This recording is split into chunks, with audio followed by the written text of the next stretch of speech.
شوہر پر مسلسل احسانات کرے۔ یہ شوہر کو غلام بنانے کا شرعی نسخہ ہے۔ کہتے ہیں کہ نیکی اور بلائی کرنے والا تو اپنے نیکی اور بلائی بھول جاتا ہے، لیکن جس سے نیکی کی جاتی ہے وہ نہیں بھولا کرتا۔ حدیث میں آیا ہے، الانسان عبد الاحسان، انسان اپنے اوپر احسان کرنے والے کا غلام بن جاتا ہے۔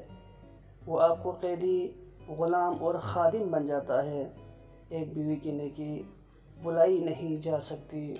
نیک بیوی اپنے آپ کو نیکی پر یہ سوچ کر ابھار سکتی ہے کہ میں جس دن دنیا سے چلی گئی میرے نیکی شوہر کو یاد آئے گی، اور شوہر میرے لیے دعا کریں گے، مجھے اچھائی کے ساتھ یاد کریں گے۔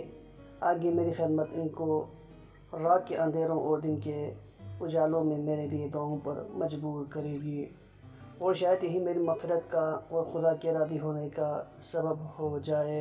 حضرت عائشہ کہتی ہے کہ جتنا رشک مجھے حضرت خدیجہ سلام اللہ علیہا کی ذات پر ہوا، اتنا رشک رسول اللہ صلی اللہ علیہ وآلہ وسلم کی کسی بھی بیوی پر نہیں ہوا، حالانکہ میں نے انہیں دیکھا بھی تک نہیں۔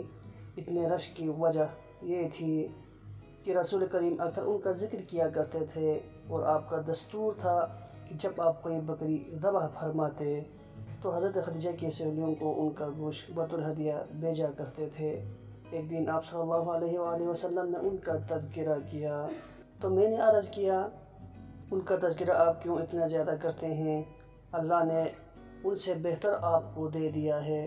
تو آپ صلی اللہ علیہ وآلہ وسلم نے فرمایا، اللہ کی قسم، اس کے بعد اللہ نے مجھے دیا ہے وہ اس سے بہتر نہیں ہے۔ وہ اس وقت ایمان لائے جب لوگ ابھی کافر تھے۔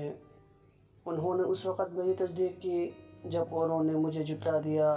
اس وقت اپنا مال مجھ پر نچھاور کیا جب لوگوں نے مجھے محروم کر رکھا تھا۔ اللہ نے مجھے ان سے اولاد دی، کسی اور سے نہیں۔ اسی لیے کہتے ہیں، ہر کی خدمت کر دو، مخدوم شد، جس نے خدمت کی وہ سردار بنا۔